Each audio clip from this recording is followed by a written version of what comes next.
Hello and welcome to Sacred Mindshift Circle. I'm your host, Dahlia Deborah Donalds. And today I'm honored to be speaking with Kamini Wood.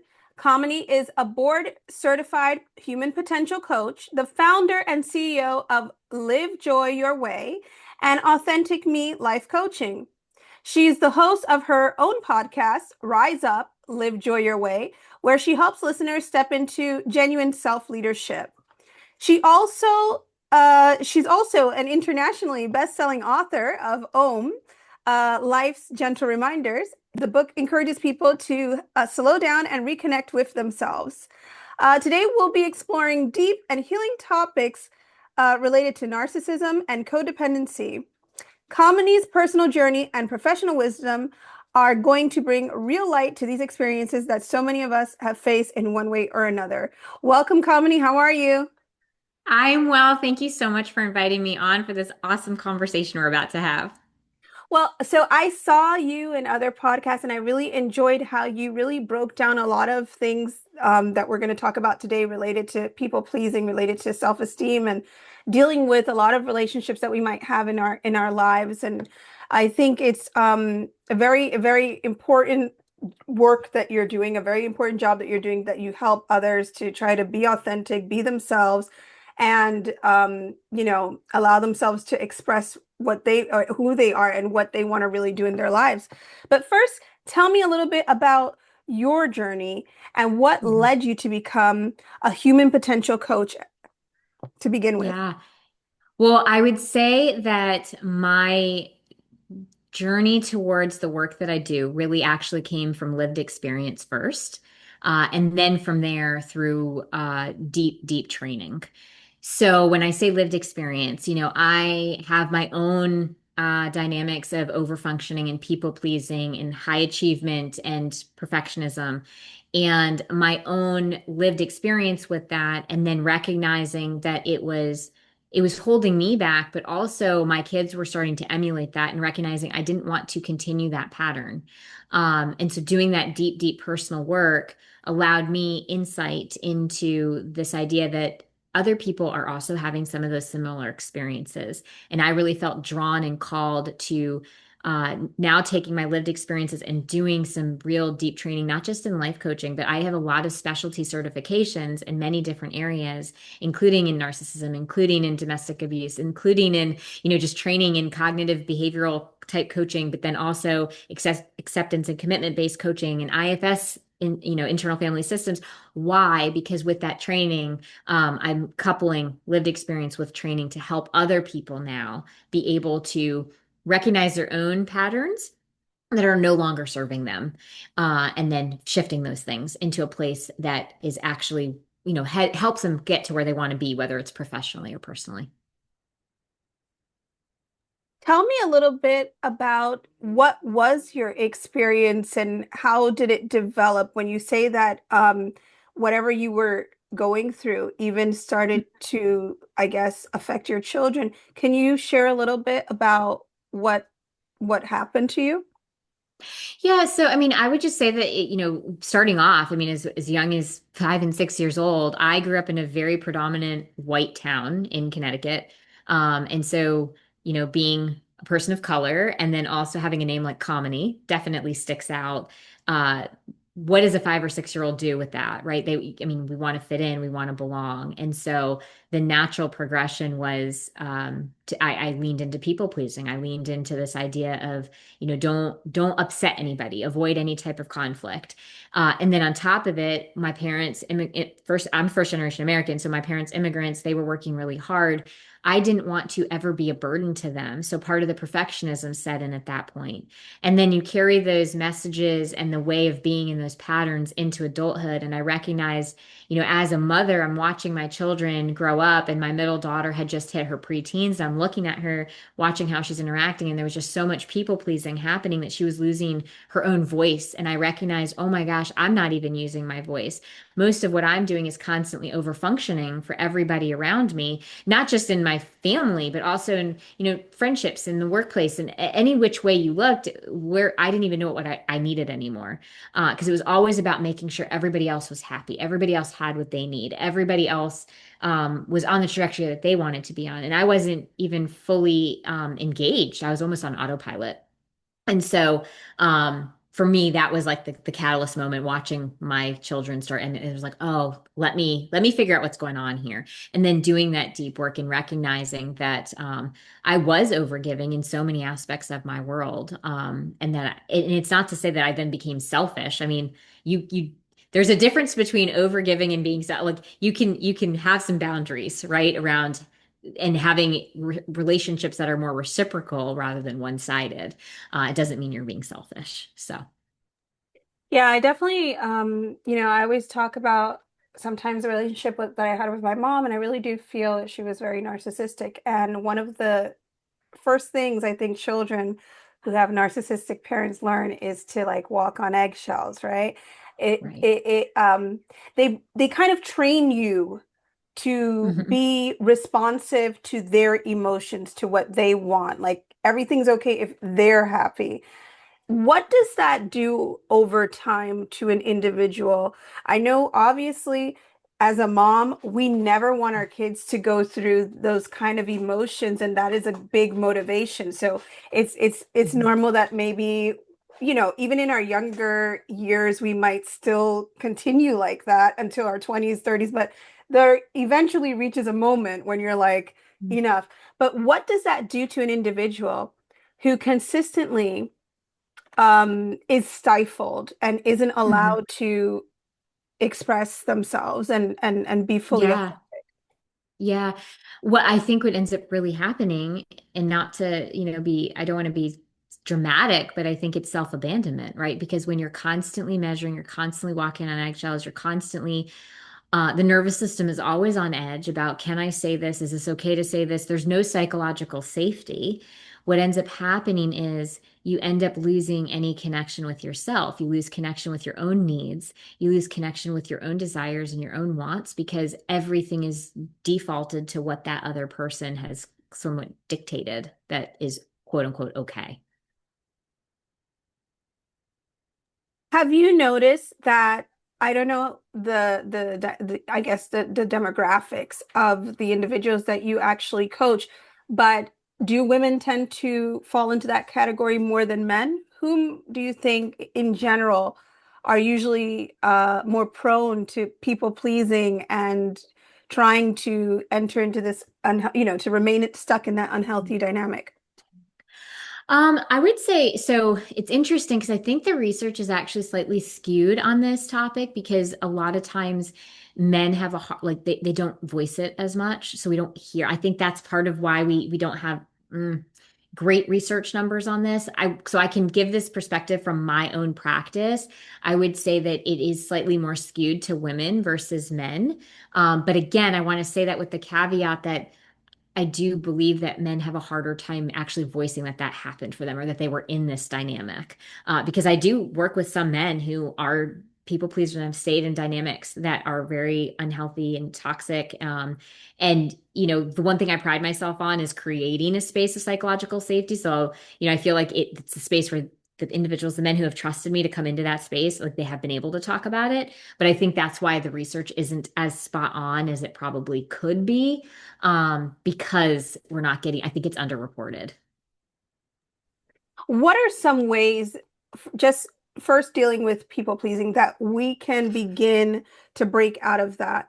What are some things that we can do? How do we spot it? Like when we're, Mhm. being told, hey, why don't you come over and do this? Like, because sometimes it's usually, I feel, family. I think Hmm. it's the biggest, how should I say, not that they trap us, but like we tend Yeah, to no, it's be the biggest, like, more. it's the biggest culprit. Yeah, Yeah, yeah, where it yeah. shows up most. We Yeah, tend to be more, I guess, left with the feeling of obligation when it comes to relatives and family. And, right. how do we spot it? How do we stop it in the moment, little by little? How does it usually Yeah. work? What do you do? Yeah, and that's a great question. It's so interesting because I was literally just on a coaching call before we hopped on here, and this was part of our conversation. And because oftentimes it's an autopilot type of response, right? My client was literally just sharing with me that she just says yes to things and then she doesn't even realize that she had said yes to it. And so I always say awareness is that first step to any change.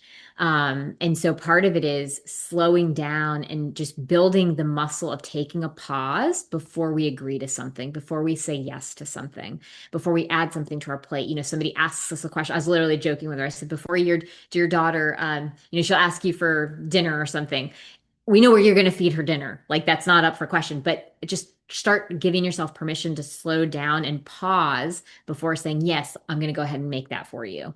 Right. So I would say the very first step is we have to bring it to the awareness. And the way that we do that is to slow down and to say, like, let me pause and check in with myself before I say yes. The other thing is also when we have said yes to something, it is important to slow down and say, okay, how does my body feel about that? Like, do I feel like I'm tolerating something here? Do I feel like I'm pushing through here? Or does this feel genuine and authentic that I agreed to do this? Because those would be telltale signs. Your nervous system is going to communicate to you whether or not this is really aligned with you or whether this is more out of what you said, obligation or that people pleasing. Yeah, definitely. I think I speak about that especially in relation to spirituality. Like you'll feel in your little solar plexus that tightness.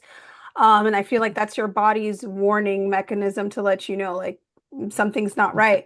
So in terms of now, I mean, obviously I gave an example of like my situation of why maybe initially I was a people pleaser. But for example, although as you mentioned, it can be, start from just wanting to fit in. Do most of the individuals who tend to fall into this category have someone who is kind of like a very dominant figure or someone who is pulling the strings a lot in their environment? World. I would say, just from my work, again, so just a small portion of like what the larger world and research would have. I would say yes, because the way that people pleasing generally shows up is it's more of a fawning response, and a fawning response is a survival response, right? So somewhere along the line, some message was received around in order to survive. Avoid conflict, keep things even keeled, do not make waves. Those are all parts of people pleasing. And the hard part is most of us have gotten used to just naming it. Like, oh, I'm a people pleaser. I just do whatever. But it's important to name, oh, that's a survival pattern. That's something that kept me safe versus, oh, I just do this thing, right? Because when we create that understanding, it's like, oh, now I can take a deeper look at, well, is that more of an old narrative? Am I really unsafe if I say no? Am I really unsafe if I set a boundary here? Am I really unsafe if I stop over functioning, as an example? Because when we're in those dynamics, it does feel like something really bad is going to happen. And so it's very fear-based, it's very survival oriented. So I do think that a lot of times it has something to do with avoiding conflict. And usually there's a there's somebody with a stronger, more domineering personality that has something to do with that. Have you ever had an experience with a client? I mean, not to give like too many personal details about the clients, but have you had an experience where there was someone that you were dealing with that they just, because I imagine being in survival mode, being in Mhm. that position creates other vicarious, I guess, emotional issues like anxiety or depression. Or like, have you seen how that can evolve into other things with other clients? Oh, yes, definitely. I mean, I've had some clients who've had, it exacerbates getting anxious over any decision that they're making, right? And now we're having anxiety over um, making a decision, whether it be a professional decision, do I take this job? Do I not take this job? Sometimes it's just decisions in everyday life. Do I want to stay here or do I want to move? So absolutely with anxiety and also depression, because it can really bring us down if we're constantly in that survival mechanism and survival mode. I've also seen it exacerbate other things too. For instance, becoming dependent on other substances to try to numb that out. So that also plays a role in it as well. Relating to this, because as I mentioned, sometimes we have individuals that, um, as I said, they feel like everything that every choice, like you said, that they make, they're in this situation is dependent on the other person. Explain to me a little bit about that kind of sensation of codependency and attachment to these Mhm. individuals, to these, I'm not going to call them necessarily handlers, but they are Mhm. individuals sometimes who act as if they are there, like I said, controlling and monitoring a lot of the Mhm. choices. I'm giving various examples because I know that it might seem very vague to a lot of the listeners, but there are many different contexts where, we could give examples. It could be something like a young daughter who wants to, different cultures, like, or if they want to go to away to college and, Mhm. or different dynamics. It could be anything. But I'm just saying, Mhm. there's sometimes situations, it could be in relationships as well with partners, where the person who is in this situation, who feels like they need to please, who feels like they need to ask permission, they become very addicted to this form Mhm. of, I guess, monitoring, and they Mhm. become codependent. Tell me a little bit about, for example, how you would define codependency, Mhm. and is it the same as that kind of like Stockholm syndrome, in your opinion? So the way that I would define codependency is when your sense of self, your sense of worth, becomes tied to someone else's behavior or approval, right? So that's when we become codependent because we're looking externally for their, like some of our worth is tied to them. Sometimes I'll even say it's like the need to be needed, right? We get really dependent upon that. And what you're somewhat referring to too, though, is in these dynamics, there's what becomes consistent is the inconsistency of the dynamic. And let me explain what I mean by that. So the consistent pattern is, everything is fine. And then, of course, it's not fine. But then because we're codependent and our worth is now tied to that person, we then are there and then they will eventually come back around. And now it's referred to as love bombing, but they give us some type of affirmation and that feels really darn good, right? That's like, oh, that feels so good, thank goodness. And so then we're in that and then of course we cycle back to the instability again, right? So when I say the consistency is in the instability, it's we become used to the fact that we're going to go through this roundabout way of living. And every time there's that affirmation that happens, we get this dopamine hit and it feels really good. And there's even a little bit of oxytocin in that moment, right? And so we become addicted to that cycle, not because there's something wrong with us, but because it just becomes normalized. And so we stay in that cycle. So when there is that devaluing happening, we're almost waiting for when we're going to be love bombed again. And because that, again, it's become normalized and it becomes the way that we have learned to survive because now we also add in the fact that we need to be needed and we're also codependent on this person. So then this idea of not having them is really scary because how can I survive if I don't have this person? Right. So it's a very complex interdependency or codependency that occurs. And how do narcissists really use this to their advantage, in your opinion? Have you seen cases with individuals that they've told you stories of how, narcissists have used this to manipulate them or to really keep them under tabs? Oh, for sure. Because what'll happen is the moment that the person even potentially makes a statement of like, "Hey, this doesn't feel good" or whatever, right? The narcissist will cycle back to, "Oh, no, no, no, I do love you. Everything is fine. You're amazing. You're the best thing that's ever happened to me. Best daughter ever, right? Like I love you so much. I couldn't ever imagine another daughter." Besides you, so the love bombing has feels so good. It's like, oh, okay, okay, I'm getting that recognition again. And so then everything is quiet again for a while. And then we go back into the now I'm going to devalue you. But narcissists generally will respond when they feel like that person's going to leave because that's their supply, right? And if they lose their supply, then what are they going to do?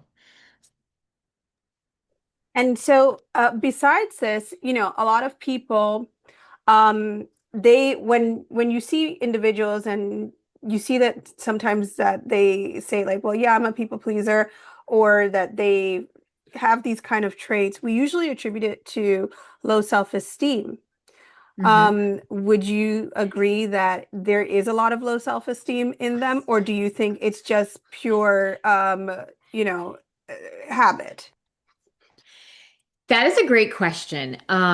I would say you are absolutely spot on with what you said, though. I think a lot of people do associate it with low self-esteem. And it's, again, I think it's because we get caught up in pathologizing these things. And so I tend to shift out of pathologizing and saying create a sense of understanding. And I think what happens with people pleasing, again, because it's a survival mechanism, it's a way that we stay safe. There are times when, yes, there's low self-esteem, but sometimes it really is just I'm trying to survive. It's not like that I don't think highly of myself. I've just lost myself in this in deference to surviving a situation. So that's why I think there is that correlation between that and low self-esteem, but I don't think we can say people pleasing is because you have low self-esteem, right? I think that's where we as humans try to pathologize and say this is because of this. And I think we lose track of creating that sense of understanding and being able to say, okay, well, what can I do differently? We get caught up in the labels at that point. In the labels, yeah. And Hmm. I know it's, I think for a lot of people, it's just really easier to kind of like categorize someone like that and call it a Hmm. day, minimizing maybe a lot of their experiences, a lot of the things that might have happened to them if they have had trauma and all of those kind of things. But as far as the person themselves and trying to find help in these kind of situations, looking for someone to talk to, for example, even if it's like a coach like yourself Hmm. or just a friend or something like this, why do you think sometimes people might be hesitant to fully actually try to search for help to, Hmm. get over these kinds of situations in general? I do think that, I mean, it's scary. It's scary to take a look at these things, right? It's scary to even start the process of acknowledging it. And I think also a lot of individuals carry self-shame, right? They're self-shaming themselves for whatever dynamic that they're in or whatever patterns that they're noticing in themselves. And it, when you self-shame, I mean, what we're really saying is there's something wrong with me, which would make it really hard to then admit to somebody else, hey, I'd love some help here. I need some support, which is why I think people really struggle with it because it's now I'm actually somebody's going to see it. They're going to see me and they're going to hear me say, "Hey, this is this I don't want to say a problem, but this is something I'm struggling with." Right? And that I think is really difficult for people to allow themselves, truth be told, to allow themselves permission to be able to ask for support. Who would be the ideal person that they should ask for support? For example, what would that, person embody to allow Mm. them to feel safe? Are you asking who would be the person to ask for Yeah, help? like who Yeah, who yeah, should they, the like, safe not person. who would, Yeah. but who should Yeah. they choose Yeah. to? Yeah. I always say that it's about finding somebody that you feel emotionally and psychologically safe with. I feel like that is the foundation for being able to fully engage with somebody and being able to share what really needs to be shared. And what do I mean by psychological safety? It's a space with somebody where you do not feel scared of judgment or humiliation or fear about any type of retribution for what it is that you're sharing in that conversation. Just to culminate and to leave the listeners with an idea, afterwards, how important is it to reclaim your personal power in the end after this experience? And what are ways in the future after you've actually done the work and after you've actually, reached a level where now you know that you can set boundaries and it's okay.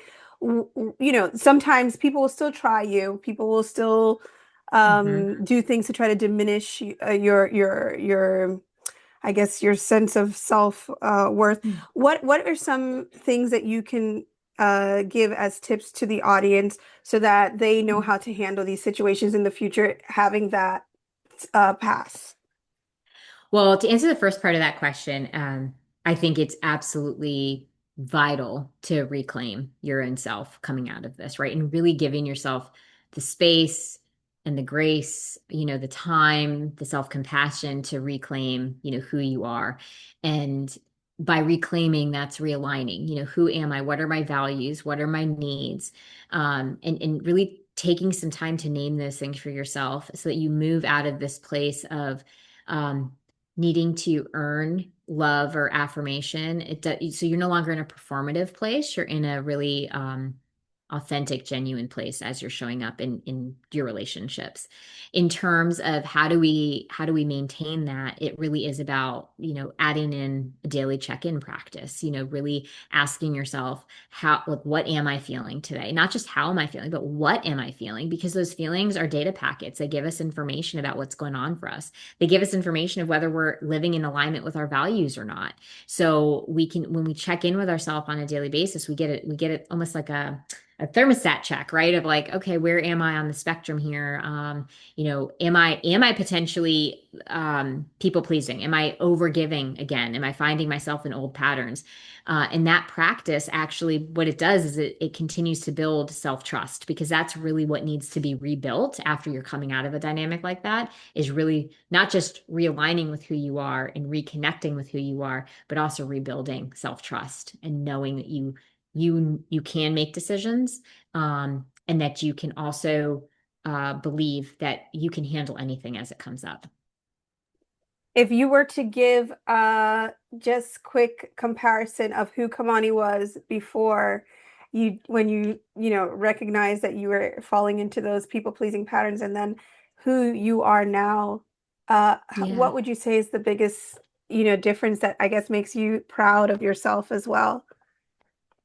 That's such a great question. I would say the old comedy was definitely a very shrunken, almost non-engaged. Like, I was engaged because I was doing things, but definitely a smaller version of myself. Now the comedy of today, of course, we're still always evolving and growing. So I'm not done, right? I'm still have moments of recognizing people pleasing, but I own my space.